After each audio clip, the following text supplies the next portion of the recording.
പ്രിയപ്പെട്ട വിദ്യാർത്ഥികളെ, എല്ലാവർക്കും നമസ്കാരം. നമ്മള് കഴിഞ്ഞ ക്ലാസ്സുകളിൽ നമ്മൾ ഡിസ്കസ് ചെയ്തിട്ടുണ്ടായിരുന്നത് എന്താണെന്ന് വെച്ചാൽ കോൺസെപ്റ്റ് ഓഫ് പവർ. എന്താണ് പവർ, അതിന്റെ what are the meanings of power, അതുപോലെ തന്നെ why is it so important in political science. Political science എന്ന് പറയുന്ന ഫീൽഡ് ഓഫ് സ്റ്റഡിയിൽ പവർ എത്രത്തോളം ഇമ്പോർട്ടൻ്റ് ആണ്, അതുപോലെ തന്നെ ഇമ്പോർട്ടൻ്റ് ആയിട്ടുള്ള കുറച്ച് ഫീച്ചേഴ്സ്, ഇത്രയും കാര്യങ്ങളാണ് നമ്മൾ കഴിഞ്ഞ ക്ലാസ്സിൽ ഈ ഒരു കോൺസെപ്റ്റ് ഓഫ് പവറിനെ കുറിച്ച് ഡിസ്കസ് ചെയ്തിട്ടുണ്ടായിരുന്നത്. ഇന്ന് നമുക്ക് ഇരിക്കുന്നത് ഈ ഒരു ഭാഗത്ത് നമുക്ക് ഡിസ്കസ് ചെയ്യാനായിട്ടുള്ളത് what are the types of power, ഏതെല്ലാം തരത്തിലുള്ള പവേഴ്സ് ആണ് ഉള്ളത് എന്ന് പറയുന്ന ഈ ഒരു ഭാഗമാണ് നമുക്ക് ബാക്കിയായിട്ടുള്ളത്. നമുക്കറിയാം, when we think about power, the first thing comes to our mind is that like economic power. Like when we think about powerful countries like US and China, those kind of countries comes to our mind. അപ്പൊ അതുകൊണ്ട് തന്നെ power എന്ന് പറയുന്ന ഒരു concept നമ്മൾ എല്ലായ്പ്പോഴും power എന്ന് പറഞ്ഞ് ആലോചിക്കുമ്പോൾ നമുക്കറിയാം മിലിറ്ററി പവർ, അതല്ലെങ്കിൽ എക്കണോമിക് പവർ. ആക്ച്വലി അത്ര മാത്രമേ ഉള്ളൂ, അതോ മറ്റു തരത്തിലുള്ള പവറുകൾ ഉണ്ടോ തുടങ്ങിയ കാര്യങ്ങളാണ് നമ്മൾ ഇന്നത്തെ ഈ ക്ലാസ്സിൽ ഇന്നിവിടെ ഡിസ്കസ് ചെയ്യാൻ വേണ്ടി പോകുന്നത്. ആദ്യമായിട്ടുള്ളതെന്ന് പറയുന്നത് ലെജിറ്റിമേറ്റ് പവർ. അതായത് എന്താണ് ലെജിറ്റിമേറ്റ് പവർ എന്ന് പറയുന്നത്? അതായത് power is used in accordance with the laws and rules. അതായത് രാജ്യത്ത് നിലനിൽക്കുന്ന അല്ലെങ്കിൽ ആ ഒരു പ്രദേശത്ത് നിലനിൽക്കുന്ന നിയമങ്ങൾക്കും റൂൾസിനും അനുസരിച്ചു കൊണ്ടുള്ള ഒരു പവറിനെയാണ് നമ്മൾ ലൈക്ക് ലെജിറ്റിമേറ്റ് പവർ എന്ന് പറയുന്നത്. അപ്പൊ അതുകൊണ്ട് തന്നെ the person who is using that power is authorized to use it by the law of the land. ആ നാട്ടിലെ നിയമം അനുസരിച്ച് ആ പവർ എക്സസൈസ് ചെയ്യുന്ന ആൾക്ക് ആ പവർ ലെജിറ്റിമേറ്റ്ലി യൂസ് ചെയ്യാനുള്ള ഒരു അവകാശമുണ്ട്. അതുകൊണ്ടാണ് നമ്മൾ അതിനെ ലെജിറ്റിമേറ്റ് പവർ എന്ന് പറയുന്നത്. അതുകൊണ്ട് തന്നെ ഈ തരത്തിലുള്ള പവറുകൾ, ഈ ലെജിറ്റിമേറ്റ് ആയിട്ടുള്ള, അതായത് കോൺസ്റ്റിറ്റ്യൂഷണൽ ബാക്കിംഗ് ഉള്ള പവേഴ്സ്, അത് നമ്മൾ ഒബേ ചെയ്തിട്ടില്ലെങ്കിൽ, or if you are not following them, like we will be punished. അപ്പൊ ഇതിനെതിരെയുള്ള ഈ ഒരു ഇത്തരം അതോറിറ്റികൾക്കെതിരെയുള്ള actions will lead to punishment, അല്ലെങ്കിൽ disobeying these authorities will lead to punishment. അപ്പൊ നമുക്കറിയാം ചില കൺട്രീസിൽ, ഫോർ എക്സാമ്പിൾ ഈ ഒരുപാട് കാലം മിഡിൽ ഏഷ്യൻ രാജ്യങ്ങളിലും അതുപോലെ തന്നെ പല സബ്സാഹറൻ ആഫ്രിക്കൻ രാജ്യങ്ങളിലെല്ലാം നമുക്ക് കാണാൻ പറ്റും ഡിക്റ്റേറ്റർഷിപ്പ് ഉണ്ട്. അതായത് ആക്ച്വലി അവർക്കൊരു കോൺസ്റ്റിറ്റ്യൂഷണൽ ബേസ്, അവരെ ഭരണത്തിന് അല്ലെങ്കിൽ അവരുടെ റൂളിനോ അല്ലെങ്കിൽ അവരുപയോഗിക്കുന്ന പവറിനോ ഒരു ലീഗൽ ബാക്കിങ്ങോ അതല്ലെങ്കിൽ ഒരു കോൺസ്റ്റിറ്റ്യൂഷണൽ സപ്പോർട്ടോ ഇല്ല. പക്ഷേ പീപ്പിൾ ആർ ഫിയേർഡ്. അതുകൊണ്ട് തന്നെ like they obey them, I mean these authorities. അപ്പൊ ഈ ലെജിറ്റിമേറ്റ് ബാക്കിംഗ് ഇല്ല അല്ലെങ്കിൽ ലീഗൽ ബാക്കിംഗ് ഇല്ലാതെ തന്നെ ജനങ്ങൾ ഇതിനെ ഫോളോ ചെയ്യുന്നു. കാരണം because they are scared of these rulers. ഇത്തരത്തിലുള്ള പവേഴ്സിനെയാണ് നമ്മൾ ഇല്ലെജിറ്റിമേറ്റ് പവേഴ്സ് എന്ന് പറയുന്നത്. രണ്ടാമതായിട്ടുള്ള നമ്മുടെ ടൈപ്പ് ഓഫ് പവർ എന്ന് പറയുന്നത് കരിസ്മാറ്റിക് പവേഴ്സ് ആണ്. നമുക്കറിയാം, നമ്മള് ഈ ചില മീറ്റിങ്ങുകളിലും, അതായത് ഒരു when there is a conflict, നമുക്കറിയാം നമ്മളെ ഒരു കോൺഫ്ലിക്റ്റിൽ ഒരു പാർട്ടിയാണ്, നമ്മുടെ ഓപ്പോണന്റ് ആയിട്ടിരിക്കുന്ന ആളെ നമുക്ക് നന്നായിട്ട് അറിയാം, എന്താണ് ഇഷ്യൂ നമുക്ക് നന്നായിട്ട് അറിയാം. അതുകൊണ്ട് തന്നെ നമ്മള് പ്രിപ്പയർഡ് ആണ്. ആള് വരുമ്പോ ഇന്ന കാര്യങ്ങളൊക്കെ അവതരിപ്പിക്കണം, ഇന്ന ആവശ്യങ്ങളെല്ലാം മുന്നോട്ട് വെക്കേണ്ടതുണ്ട്, ഇത്ര പ്രശ്നങ്ങൾക്ക് പരിഹാരം കാണേണ്ടതുണ്ട്. അപ്പൊ ഇത്തരം പോയിന്റുകളെല്ലാം നമ്മുടെ മനസ്സിലുണ്ട്. പക്ഷേ ചില ആളുകൾ വരുമ്പോ അല്ലെങ്കിൽ ചില ആളുകളെ കാണുമ്പോൾ like we tend to follow them. അതായത് ആളുകളുടെ ഒരു ഭാവം കൊണ്ട് അല്ലെങ്കിൽ ആ ഒരു പേഴ്സണാലിറ്റി കൊണ്ട് whatever they say we tend to obey them, we tend to follow them. അപ്പൊ ഇത്തരത്തിലുള്ള ലീഡർഷിപ്പിനെ നമ്മൾ കരിസ്മാറ്റിക് ലീഡർഷിപ്പ് എന്ന് പറയുന്നത്. അപ്പൊ അറിയാം, അവര് ഇത് പലതരത്തിലുണ്ടാവാം. മേ ബി ബിക്കോസ് ഓഫ് ചിലപ്പോ അവര് ചെയ്ത നല്ല കാര്യങ്ങളൊക്കെ ഉണ്ടാവാം, അല്ലെങ്കിൽ അവർ ചെയ്ത സാക്രിഫൈസുകളൊക്കെ ഉണ്ടാവാം, അല്ലെങ്കിൽ അവർ ചെയ്തുകൊണ്ടിരിക്കുന്ന കാര്യങ്ങളൊക്കെ ഉണ്ടാവാം. ഏത് കാര്യങ്ങളാണെങ്കിലും ആളുകള് വ്യക്തിപ്രഭാവം കൊണ്ട് നേടിയെടുക്കുന്ന പവേഴ്സിനെയാണ് കരിസ്മാറ്റിക് പവേഴ്സ് എന്ന് പറയുന്നത്. ഇതിനുള്ള ഒരുപാട് ഉദാഹരണങ്ങൾ നമുക്ക് ചരിത്രത്തിൽ കാണാൻ വേണ്ടി പറ്റും. ഉദാഹരണത്തിന് മഹാത്മാഗാന്ധി, അതുപോലെ തന്നെ അദ്ദേഹത്തിന്റെ വ്യക്തിപ്രഭാവം കൊണ്ട് ഒരുപാട്, അതായത് ആ മഹാത്മാഗാന്ധി ഇന്ത്യൻ നാഷണൽ മൂവ്മെന്റ്, അതായത് ഇൻഡിപെൻഡൻസ് മൂവ്മെന്റിലോട്ട് വരുന്നതിന് മുമ്പ് സ്കാറ്റേർഡ് ആയിട്ടുന്ന മൂവ്മെന്റിനെ, അതുപോലെ തന്നെ ഒരു ലൈക്ക് ലാർജ് എമൗണ്ടിൽ ആളുകളെയും ഇന്ത്യൻ ഇൻഡിപെൻഡൻസ് മൂവ്മെന്റിലോട്ട് അദ്ദേഹത്തിന്റെ രീതി കൊണ്ടും ആ ഒരു ലീഡർഷിപ്പ് ക്വാളിറ്റി കൊണ്ടും കൊണ്ടുവരാൻ വേണ്ടി കഴിഞ്ഞിട്ടുണ്ട്. അതുപോലെ തന്നെ ജവഹർലാൽ നെഹ്റു, ഇന്ദിരാഗാന്ധി തുടങ്ങിയ ആളുകൾ അവരുടെ ഒരു കരിഷ്മാറ്റിക് പേഴ്സണാലിറ്റി കൊണ്ട് പവർ കൈയാളിയ ആളുകളാണ്.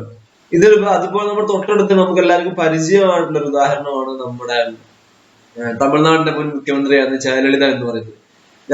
ജയലളിതയുടെ കാര്യം എന്താണെന്ന് വെച്ചാൽ ലൈക്ക് അവരൊരു കരിഷ്മാറ്റിക്, അവര് പറയുന്ന കാര്യങ്ങൾക്ക് ഒരു ലീഗൽ ബാക്കിംഗ് ഇല്ലെങ്കിലും like they use to call her അമ്മ പറയുന്ന കാര്യങ്ങൾ ലൈക്ക് അവർ ബ്ലൈൻഡ്ലി ഫോളോ ചെയ്യുന്ന ഒരു സമ്പ്രദായം ഉണ്ടായിരുന്നു. അപ്പൊ അതുകൊണ്ടാണ് നമ്മള് രണ്ടാമതായിട്ട് കരിഷ്മാറ്റിക് ലീഡർഷിപ്പ്, ആളുകളുടെ വ്യക്തിപ്രഭാവം കൊണ്ടും അവരുടെ പേഴ്സണാലിറ്റി കൊണ്ടും അവർ ചെയ്ത സാക്രിഫൈസുകൾ കൊണ്ടും നേട്ടങ്ങളെ കൊണ്ടും എല്ലാം നേടിയെടുക്കുന്ന ഒരു പവറിനെയാണ് നമ്മൾ കരിഷ്മാറ്റിക് പവർ എന്ന് പറയുന്നത്. പക്ഷെ ഇതിന് ഒരു ലീഗൽ ബാക്കിംഗ് ഇല്ല ഒരിക്കലും. അവരുടെ ആ പവറിന് ലീഗലായിട്ടുള്ള അവർക്ക് അങ്ങനെ അന്ന് ചെയ്തുകൂടായിന്റെ പവർ കിട്ടണം എന്ന് പറയുന്ന ഒരു ലീഗൽ ബാക്കിംഗ് അതിനില്ല. മൂന്നാമതായിട്ടുള്ളത് എക്കണോമിക് പവർ ആണ്. ഞാൻ ആ തുടക്കത്തിൽ തന്നെ പറയുകയുണ്ടായി, like when we think about power, this economic aspect always come to our mind. നമ്മൾ എപ്പോഴും he is powerful because he is economically strong, because he is wealthy. അത് പണമുള്ളവന് കൂടുതൽ കാര്യം നേടാൻ കഴിയും, അല്ലെങ്കിൽ കൂടുതൽ പവർ ഉണ്ട് എന്ന് പറയുന്ന പ്രത്യേകിച്ചും ഒരു ക്യാപിറ്റലിസ്റ്റ് സൊസൈറ്റിയിൽ ജീവിക്കുമ്പോൾ തീർച്ചയായിട്ടും അവിടെ കൂടുതൽ സമ്പത്തുള്ളവനും കൂടുതൽ കഴിവുള്ളവനും tend to acquire more and more powers. അപ്പോ എക്കണോമിക് പവർ നമ്മൾ ഉദ്ദേശിക്കുന്നത് ചില power comes to a state or a person because of a strong economic or financial backing. അതായത് ഒരു രാജ്യത്തിനോ അല്ലെങ്കിൽ ഒരു വ്യക്തിക്കുള്ള അയാളുടേതായിട്ടുള്ള possession of material wealth or അയാളൊരു ഫിനാൻഷ്യൽ സ്ട്രെങ്ത് കാരണം ലഭിക്കുന്ന പവറിനെയാണ് നമ്മൾ എക്കണോമിക് പവർ എന്ന് പറയുന്നത്. അതുകൊണ്ട് തന്നെ ഈ ഫ്യൂഡൽ സിസ്റ്റത്തിന്റെ സമയത്ത്, ഫ്യൂഡൽ സമ്പ്രദായം ഉണ്ടായിരുന്ന സമയത്ത് തന്നെ ഫ്യൂഡൽ പ്രഭുക്കളായിരുന്നു പലപ്പോഴും രാജ്യത്തിന്റെ കാര്യങ്ങളെല്ലാം തീരുമാനിച്ചിട്ടുണ്ടായിരുന്നു. അതുപോലെ തന്നെ നമുക്കറിയാം ഡിപ്പെൻഡൻസി തിയറി എന്ന് പറയുന്ന ഒരു തിയറി ഉണ്ട് ഇന്റർനാഷണൽ റിലേഷനിൽ. അത് കാര്യമായിട്ടും അവർ പറയുന്നത് എക്കണോമിക്കലി വെൽ ഓഫ് ആയിട്ടുള്ള, അല്ലെങ്കിൽ എക്കണോമിക്കലി പവർഫുൾ ആയിട്ടുള്ള കൺട്രീസ് ലൈക്ക് കൺട്രീസിന്റെ മുകളിൽ അത്രയൊന്നും ഡെവലപ്ഡ് ആയിട്ടില്ലാത്ത അല്ലെങ്കിൽ പുതുതായിട്ട് സ്വാതന്ത്ര്യം നേടിയ developing countries, they tend to be like dependent on these economically stronger countries.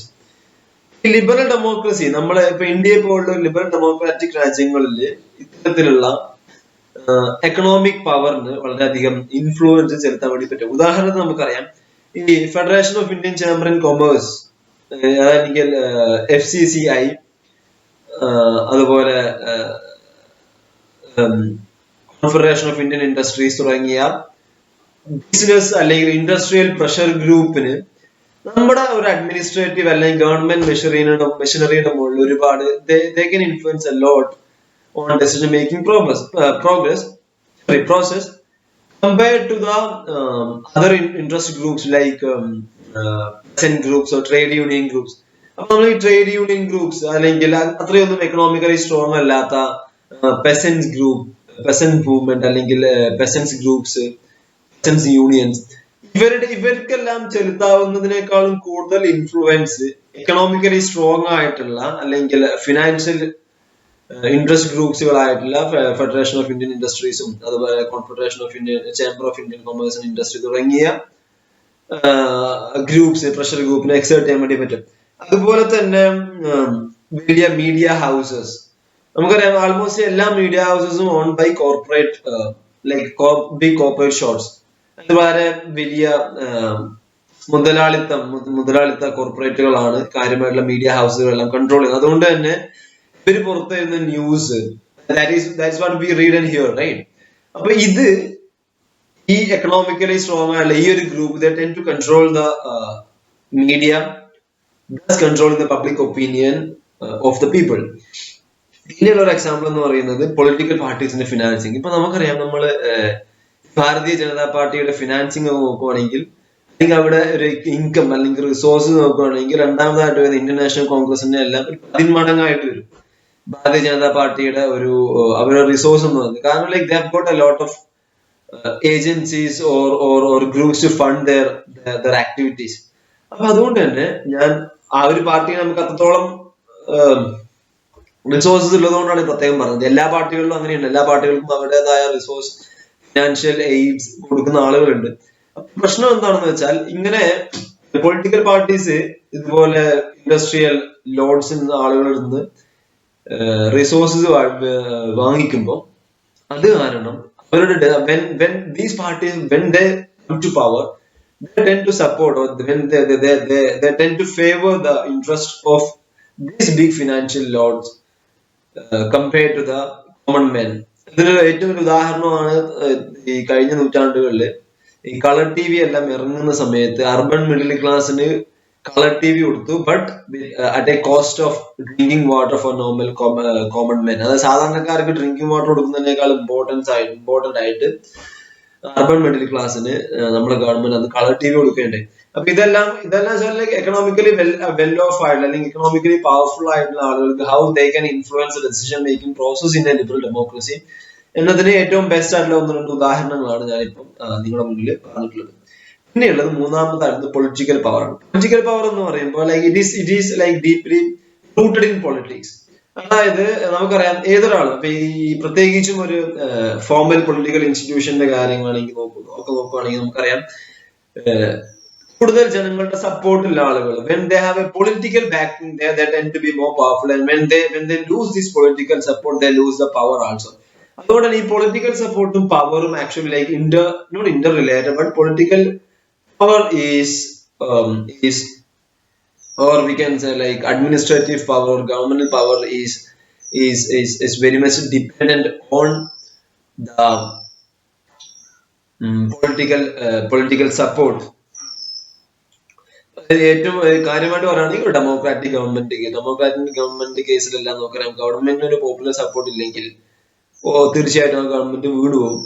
അപ്പൊ ഈ ഒരു പോപ്പുലർ സപ്പോർട്ട് ഇല്ലാത്തൊരു ഗവൺമെന്റ് അല്ലെങ്കിൽ അധികാരം നഷ്ടപ്പെട്ട ഒരു പാർട്ടി എന്ന് പറയുന്നത് like they don't enjoy political power anymore.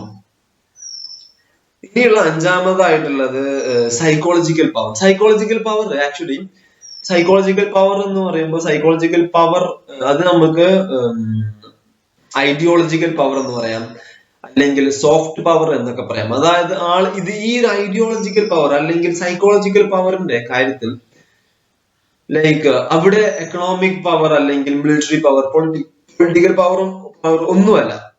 അവിടെ ആളുകളുടെ സൈക്കോളജിയാണ് യൂട്ടിലൈസ് ചെയ്യപ്പെടുന്നത്. ഉദാഹരണത്തിന് നമുക്ക് അറിയാൻ പറ്റും, ഞാൻ 2 ഉദാഹരണം പറയാം. ഒന്നാമതായിട്ടുള്ളത് നമുക്കറിയാം, ഈ കുറച്ചു കാലം മുമ്പ് ഒരു ദിവസം നമ്മുടെ പ്രൈം മിനിസ്റ്റർ അദ്ദേഹം ആഫ്രിക്ക സന്ദർശനം നടത്തുന്ന സമയത്ത് ഒരു ആഫ്രിക്കയിലെ ഒരു പാവപ്പെട്ട രാജ്യത്തിന് അദ്ദേഹം 100 ആംബുലൻസുകൾ ഇന്ത്യയുടെ വകയായിട്ട് സ്പോൺസർ ചെയ്യുകയുണ്ടായി. അപ്പൊ ആ സമയം നമ്മളെല്ലാവരും ആലോചിച്ചൊരു കാര്യമാണ്. കാരണം ഇന്ത്യൻ ഹെൽത്ത് സെക്ടർ എന്ന് പറയുമ്പോൾ വളരെയധികം പരിതാപകരമായിട്ടുള്ള ഒരു അവസ്ഥയിലാണ്. പ്രത്യേകിച്ച് ഇപ്പൊ കോവിഡിന്റെ സമയത്ത് നമുക്ക് അറിയാൻ പറ്റും എത്രത്തോളം പരിതാപകരമാണ് രാജ്യത്തിന്റെ ആരോഗ്യ മേഖല എന്ന് പറയുന്നത്, നമ്മുടെ സംസ്ഥാനം ഒഴിച്ചു നിർത്തുകയാണെങ്കിൽ. അപ്പൊ ഇത്രയധികം ദയനീയമായ ഒരു അവസ്ഥയുള്ള ഒരു രാജ്യം എന്തിനാണ് വേറൊരു രാജ്യത്തിന് 100 ആംബുലൻസുകൾ കൊടുത്തെന്ന് പലരും ചിന്തിക്കാറുണ്ട്. അപ്പൊ ഇതിനൊരു എക്സ്പ്ലനേഷൻ ആണ് സോഫ്റ്റ് പവർ എന്ന് പറയുന്നത്. അതായത് മിലിറ്ററി പവർ, എക്കണോമിക് പവർ ഒന്നും ഇല്ലാതെ ആളുകളുടെ സൈക്കോളജി, ആ രാജ്യങ്ങളുടെ ഒരു സൈക്കോളജിക്കൽ സപ്പോർട്ട്, ഇന്റർനാഷണൽ പ്ലാറ്റ്ഫോമിൽ ആ രാജ്യത്തിന് ഒരു സപ്പോർട്ട് എടുക്കുന്നതിന് വേണ്ടിയിട്ടാണ് നമ്മൾ ഇത്രത്തോളം എക്കണോമിക് ക്രൈസിസ് ഉള്ള സമയത്താണെങ്കിൽ കൂടെ ആ രാജ്യത്തിന് നമ്മൾ ഇത് കൊടുത്തത്, ആംബുലൻസുകൾ കൊടുത്തിട്ടുണ്ടായിരുന്നു. അതുപോലെ തന്നെ മറ്റൊരു ഉദാഹരണം നമുക്ക് പറയാൻ വേണ്ടി പറ്റും, ജനങ്ങളുടെ സൈക്കോളജി ഉപയോഗിച്ച് ആക്ച്വലി പവർ നേടിയെടുക്കുന്നതിന് മറ്റൊരു ഉദാഹരണമാണ് നമുക്കറിയാം 951 കാലഘട്ടങ്ങളിലാണ് ജനസംഖ്യ എന്ന് പറയുന്ന ഒരു പാർട്ടി രൂപം കൊള്ളുന്നത്. ജനസംഘം എന്ന് പറയുന്നത് ഒരു RSS ഐഡിയോളജി എല്ലാം ഫോളോ ചെയ്തിട്ട് ആ തരത്തിലുള്ള ഒരു ഐഡിയോളജി ഉള്ള ഒരു റൈറ്റ് വിങ് ഐഡിയോളജി ഉള്ള ജനസംഘം എന്ന് പറയുന്ന പാർട്ടി 1951 എന്റെ ധാരണ ആ സമയത്ത് രൂപം കൊണ്ടു. പക്ഷെ ആ പാർട്ടിക്ക് കാരണം ആ ഒരു സ്വാതന്ത്ര്യത്തിന് ശേഷം ആദ്യത്തെ ഒരു 30 വർഷക്കാലം ഇന്റർനാഷണൽ കോൺഗ്രസിന്റെ ഒരു one party dominant political system ആയിരുന്നു നമ്മുടെ നാട്ടിലുണ്ടായിരുന്നത്, നമ്മുടെ രാജ്യത്തുണ്ടായിരുന്നത്. പക്ഷെ അതുകൊണ്ട് തന്നെ 1980 വരെ ജനസംഖ്യന് കാര്യമായിട്ടുള്ള ഒരു രാഷ്ട്രീയപരമായിട്ടുള്ള ഒരു പുരോഗതി ഒന്നും കിട്ടാത്തൊരു സമയത്തിലാണ് 1980കളിൽ ഭാരതീയ ജനതാ പാർട്ടി എന്ന് പറയുന്ന BJP രൂപം കൊള്ളുന്നത്. അപ്പൊ ആ സമയത്ത് തന്നെ BJPക്ക് ആണെങ്കിലും ജനസംഖ്യനാണെങ്കിലും ആ കാലഘട്ടത്തിൽ നിന്ന് വോട്ട് ഷെയർ എന്ന് വളരെ മിനിമൽ ആയിരുന്നു. പാർലമെന്റിൽ 1-2 സീറ്റുകളോ വേറെ ഒന്നും രാഷ്ട്രീയപരമായിട്ട് അധികം നേട്ടങ്ങളൊന്നും ഇല്ലാത്തൊരു സമയത്താണ് അദ്വാനി രഥയാത്ര സംഘടിപ്പിക്കുന്നത്. അദ്ദേഹം നോർത്ത് ഇന്ത്യൻ സംസ്ഥാനങ്ങളായ നോർത്ത് UP-യിലൂടെ അതുപോലെ തന്നെ തൊട്ടടുത്ത സംസ്ഥാനം നോർത്ത് ഇന്ത്യയിലൂടെ അദ്ദേഹം രഥയാത്ര സംഘടിപ്പിക്കുകയും ബാബരി മസ്ജിദ് എന്ന് പറയുന്ന ഇഷ്യൂ അദ്ദേഹം മുന്നോട്ട് വെക്കുകയും അവിടെ നമുക്ക് രാമക്ഷേത്രം സ്ഥാപിക്കണം എന്ന് പറഞ്ഞ് ഓരോ ഗ്രാമങ്ങളിൽ നിന്നും ആളുകള് രാമക്ഷേത്രത്തിനു വേണ്ടി പ്രത്യേക പൂജ നടത്തി. ആ പൂജയില് പ്രത്യേക ഇഷ്ടികൾ രാമെന്നൊക്കെ എഴുതി ഇഷ്ടികളൊക്കെ ഉണ്ടാക്കി സ്പോൺസർ ചെയ്ത് അവരെല്ലാരും കൂടി അയോധ്യയിൽ എത്തിച്ചേരുന്ന ഒരു സംഭവം ഉണ്ടായി.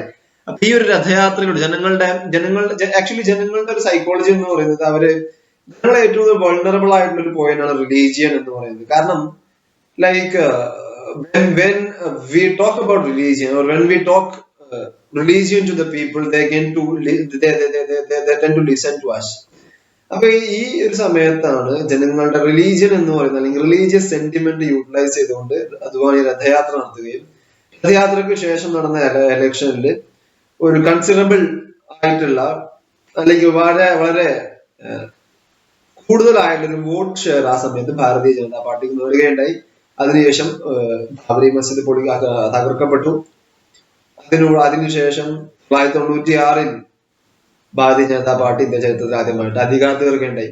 അപ്പൊ ഞാൻ പറയുന്നത് ജനങ്ങളുടെ സൈക്കോളജി എങ്ങനെ യൂട്ടിലൈസ് ചെയ്യപ്പെടുന്നു പവർ അക്വയർ ചെയ്യുന്നതിന് വേണ്ടി. അപ്പൊ ഇത്തരത്തിലുള്ള ഒരു പവർ ജനങ്ങളുടെ സൈക്കോളജി ഉപയോഗിച്ചിട്ട് പവർ നേടിയെടുക്കുന്നതിനുള്ള ഒരു ഉദാഹരണമാണ് നമ്മള് സൈക്കോളജിക്കൽ പവർ എന്ന് പറയുന്നത്. പിന്നെയുള്ളത് നമ്മുടെ മിലിറ്ററി പവറാണ്. മിലിറ്ററി പവർ എന്ന് ഞാൻ ആദ്യം തുടക്കത്തിലെ പറയുകയുണ്ടായി. മിലിറ്ററി പവർ എന്ന് പറയുമ്പോൾ when we talk about power, of course, like the military, the physical power comes to our mind, or military power comes to our mind. When we talk about powerful countries, the militarily powerful countries will come to our mind, like US or other NATO members. അപ്പോ military power എന്ന് പറയുന്നത് actually power എന്ന് പറയുന്ന concept വളരെയധികം important ആയിട്ടുള്ള കാര്യമാണ്. ഒരുപാട് കാലത്തോളം ഇന്റർനാഷണൽ റിലേഷനിൽ military power it has its dominance in the realm of international relations. അവിടെ നമുക്കറിയാം ഏതൊരു രാജ്യവും പ്രൈമറിലി കൺസേൺഡ് ആയിട്ടുള്ളത് ആ രാജ്യത്തിന്റെ മിലിറ്ററി പവർ വർദ്ധിപ്പിക്കുക എന്നുള്ളതാണ്. അതുകൊണ്ടാണ് നമുക്കറിയാം ലോകത്തുള്ള ഭൂരിഭാഗം രാജ്യങ്ങളും അവരുടെ ആനുവൽ ഇൻകം അല്ലെങ്കിൽ ബജറ്റിന്റെ ഒരു വളരെയധികം അല്ലെങ്കിൽ ഒരു കൂടിയ പങ്ക് അവർ മിലിറ്ററി എക്സ്പെൻഡിച്ചറിന് വേണ്ടി ചെലവാക്കുന്നതായി നമുക്ക് കാണാൻ വേണ്ടി പറ്റും.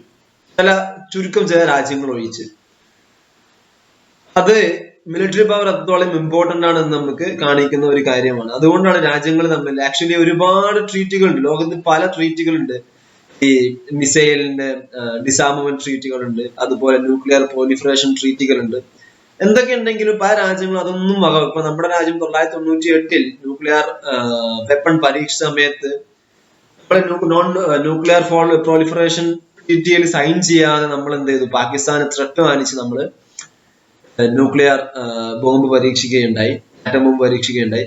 അതുകൊണ്ട് വെച്ചാൽ ഇന്റർനാഷണൽ കമ്മ്യൂണിറ്റിയുടെ വളരെയധികം എതിർപ്പുകളൊക്കെ ഒഴിവാക്കിയിട്ടും പല രാജ്യങ്ങളും അവര് ന്യൂക്ലിയർ പ്രൊജക്ടുകളുമായിട്ട് മുന്നോട്ട് പോകുന്നുണ്ട്. പക്ഷെ ഈ എതിർക്കുന്ന രാജ്യങ്ങളെല്ലാം ഓൾറെഡി അവരുടെ കയ്യിൽ അവരുടെ ആവശ്യത്തേക്കാൾ കൂടുതൽ ന്യൂക്ലിയർ വെപ്പൺസ് ഉണ്ട് എന്നുള്ളത് വേറെ കാര്യം.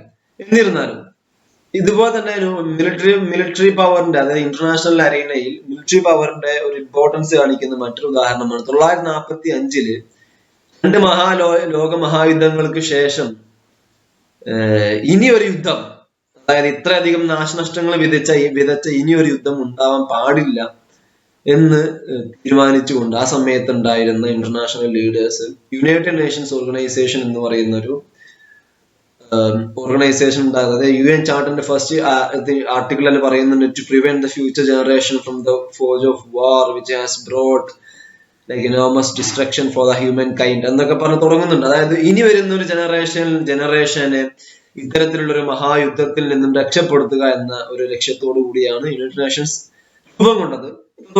എത്രത്തോളം വിജയകരമായിരുന്നു എന്നുള്ളത് മറ്റൊരു കാര്യം. എന്നിരുന്നാലും ആ ഒരു അപ്പൊ അതുകൊണ്ട് തന്നെ ഈ ഇന്റർനാഷണൽ അരീനയിൽ എല്ലാവർക്കും ഒരു ഈക്വൽ വോയിസ് നൽകുക, ഓരോ രാജ്യത്തിനും ഒരു വോട്ട് തുടങ്ങിയ ഒരുപാട് പ്രിൻസിപ്പിൾസ് ഉണ്ടായിരുന്നു യുണൈറ്റഡ് നേഷൻ. പക്ഷേ ഈ ഒരു യുണൈറ്റഡ് നേഷൻസിന്റെ ബേസിക് തത്വത്തിനെതിരായിട്ട് തന്നെ സെക്യൂരിറ്റി കൗൺസിൽ എന്ന് പറയുന്ന ഒരു ഓർഗൻ ഉണ്ടാക്കുകയും അതിൽ രണ്ടാം ലോക മഹായുദ്ധത്തിൽ കഴിഞ്ഞ് ജയിച്ചു നിൽക്കുന്ന വിക്ടോറിയസ് ആയിട്ടുള്ള ലോകത്തിലെ 4 രാജ്യങ്ങളെയും ചൈനയും കൂടി ഉൾക്കൊള്ളിട്ട് സെക്യൂരിറ്റി കൗൺസിൽ ഉണ്ടാക്കുകയും അപ്പൊ ആ സമയത്ത് മിലിറ്ററിയിൽ വളരെ സ്ട്രോങ് ആയിരുന്നുള്ള അമേരിക്ക, റഷ്യ, ബ്രിട്ടൻ, ഫ്രാൻസ് തുടങ്ങിയ ഈ 4 രാജ്യങ്ങൾ ഉൾക്കൊള്ളിച്ചിട്ട് യുണൈറ്റഡ് നേഷൻ സെക്യൂരിറ്റി കൗൺസിൽ ഉണ്ടാക്കുന്നത്. അപ്പൊ എന്താ വെച്ചാൽ അതായത് മിലിറ്ററി പവറിന് എത്രത്തോളം സ്വാധീനം ഇന്റർനാഷണൽ റിലേഷനിൽ ഉണ്ട് എന്ന് കാണിക്കുന്ന ഒരു ബെസ്റ്റ് ഉദാഹരണമാണ് യുണൈറ്റഡ് നേഷൻസ് സെക്യൂരിറ്റി കൗൺസിൽ എന്ന് പറയുന്നത്. പിന്നെയുള്ള നമ്മുടെ അവസാനത്തെ ടൈപ്പ് ഓഫ് പവർ എന്ന് പറയുന്നത് ഹെജിമണിയാണ്. ഹെജിമണി എന്ന് പറയുമ്പോൾ ഇത് ആക്ച്വലി പുരാതന ഗ്രീസിൽ ആ സമയത്ത് ഗ്രീസിൽ സിറ്റി സ്റ്റേറ്റുകൾ ഉണ്ടായിരുന്നു. അതായത് ഗ്രീസിന്റെ ജോഗ്രഫി എടുത്തു നോക്കുകയാണെങ്കിൽ അത് ഒരുപാട് സമുദ്രങ്ങളും മലകളും ഒക്കെയുള്ള ഒരു ജോഗ്രഫിയാണ് ഗ്രീസിലുള്ളത്. അപ്പൊ അതുകൊണ്ട് ഇത്തരം natural boundaries created so many cities, small city states in Greece. അതിൽ ഏറ്റവും പ്രധാനപ്പെട്ട സിറ്റി സ്റ്റേറ്റ് ആണ് ഏഥൻസ് എന്ന് പറയുന്നത്. അപ്പൊ ഈ ഏഥൻസിന് മറ്റു സിറ്റി സ്റ്റേറ്റ്സിന്റെ മുകളിൽ ഉണ്ടായിരുന്ന ഒരു അധികാരത്തിനെ സൂചിപ്പിക്കുന്നതിനാണ് ഹെജിമണി എന്ന് പറയുന്ന ഒരു വാക്ക് ആദ്യമായി ഉപയോഗിച്ചു തുടങ്ങിയത്. പക്ഷെ ഇതിനെ എത്രത്തോളം പോപ്പുലറൈസ് ചെയ്തിട്ടുള്ളത് 19-20 നൂറ്റാണ്ടുകളിൽ ജീവിച്ചിരുന്ന ഇറ്റാലിയൻ മാർക്സിസ്റ്റ് ആയിരുന്ന അന്റോണിയോ ഗ്രാംഷി. അദ്ദേഹം മുസോളിനിയുടെ തടവറയിൽ കഴിയുന്ന സമയത്ത് അദ്ദേഹം എഴുതിയ പ്രിസൺ നോട്ട് ബുക്കുകളിലാണ് അദ്ദേഹം കൾച്ചറൽ ഹെജിമണി തുടങ്ങിയ ഈ ഒരു വാക്കിനെ കൂടുതൽ പോപ്പുലറൈസ് ചെയ്യുന്നത് അദ്ദേഹത്തിന്റെ റൈറ്റിങ്ങിലൂടെയാണ് ലോകം അറിയുന്നത്. ഹെജിമണി നമുക്ക് പറയാൻ പറ്റും ഒരു ഡൊമിനന്റ് ക്ലാസ് മറ്റൊരു ക്ലാസിന്റെ അല്ലെങ്കിൽ മറ്റു എല്ലാ ക്ലാസ്സുകളുടെ മുകളിലേയും ചെലുത്തുന്ന ഒരു സ്വാധീനം അല്ലെങ്കിൽ അതിനൊരു അധികാരം അല്ലെങ്കിൽ ഒരു പവറിന് നമുക്ക് ഹെജിമണി എന്ന് പറയാം. ആക്ച്വലി അവിടെ ഒരു വിത്ത് ഓർ വിത്തൗട്ട് കൺസെന്റ് എന്നാണ്. പക്ഷെ ഗ്രാംഷിയുടെ കൾച്ചറൽ ഹെജിമണിയിൽ പറയുന്നത് ജനങ്ങളുടെ കൺസെന്റ്, അതായത് ഒരു രണ്ട് കോൺഫ്ലിക്റ്റിംഗ് ക്ലാസ്സുകൾ ഉണ്ടാവും. അതിൽ ഒരു ക്ലാസ് മറ്റൊരു ക്ലാസിന്റെ കൺസെന്റോട് കൂടി എങ്ങനെ ആ ക്ലാസിന്റെ മുകളിൽ അധികാരം നേടിയെടുക്കാൻ കഴിയും എന്നുള്ളതിനാണ് നമ്മൾ ഹെജിമണി എന്ന് പറയുന്നത് എന്നാണ് ഗ്രാംഷിയുടെ ഒരു ഇന്റർപ്രിട്ടേഷൻ, അല്ലെങ്കിൽ ഗ്രാംഷി മുന്നോട്ട് വെച്ച ഹെജിമണി എന്ന് പറയുന്ന കോൺസെപ്റ്റ്. അപ്പൊ ഇത്രയും ടൈപ്സ് ഓഫ് പവേഴ്സ് ആണ് നമുക്ക് ആക്ച്വലി ഇന്ന് ഡിസ്കസ് ചെയ്യാനുണ്ടായിരുന്നത്. ലെജിറ്റിമേറ്റ് പവർ, അതുപോലെ economic power, military power, political power, psychological power തുടങ്ങിയ പലതരത്തിലുള്ള പവേഴ്സ് ആണ് നമ്മൾ ഇന്ന് ഡിസ്കസ് ചെയ്യുക. ഇത്രയും കാര്യങ്ങളാണ് ഇന്നത്തെ ക്ലാസ്സിൽ ആക്ച്വലി ഉള്ളത്. അപ്പൊ അതോടെ തന്നെ നമ്മുടെ ഈ ഒരു പവർ എന്ന് പറയുന്ന ഒരു ഭാഗം ഇവിടെ കംപ്ലീറ്റ് ആവുകയാണ്. ഞാൻ തുടക്കത്തിൽ സൂചിപ്പിച്ചപ്പോൾ നമ്മൾ പവറിന്റെ അർത്ഥം, അത് മീനിങ് പറഞ്ഞു, പവറിന്റെ ഇമ്പോർട്ടൻസ് പറഞ്ഞു, പൊളിറ്റിക്കൽ സയൻസിലെ പവറിന്റെ ടൈപ്സും പറഞ്ഞു. ഇന്ന് നമുക്ക് അതോറിറ്റി ഉണ്ട്, ലെജിറ്റിമസി ഉണ്ട്, ഇൻഫ്ലുവൻസ് തുടങ്ങിയ കുറച്ച് കാര്യങ്ങളോട് ഈ മൊഡ്യൂളിൽ നമുക്ക് തീർക്കാനുണ്ട്. അത് കഴിഞ്ഞാൽ നമുക്ക് ഈ മൊഡ്യൂള് തീർക്കാം. അപ്പൊ ഇത്രയും പറഞ്ഞുകൊണ്ട് ഇന്നത്തെ ക്ലാസ് ഇവിടെ നമ്മൾ നിർത്തുകയാണ്. എല്ലാവർക്കും താങ്ക്സ് ഫോർ വാച്ചിങ്. ബൈ.